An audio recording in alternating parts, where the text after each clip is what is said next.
My reflective on marriage. As I learn more about marriage, I realize that being prepared for it's not just about wanting a lifelong partner. It is about becoming someone capable of loving with patience, faith, and maturity.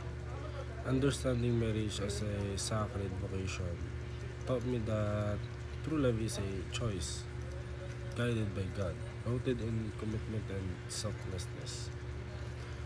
My experience serving the elderly during the birthday collab helped me see how simple act of care, sharing food, listening, and being present reflect the same qualities needed in marriage. Their joy reminded me that love grows through service and sincerity. Overall, I realized that preparedness for marriage being with strengthening my character, deepening my faith, and learning to love with intention. Marriage is a journey of partnership and sacrifice, and preparing for it means preparing my heart to love faithful and wholeheartedly.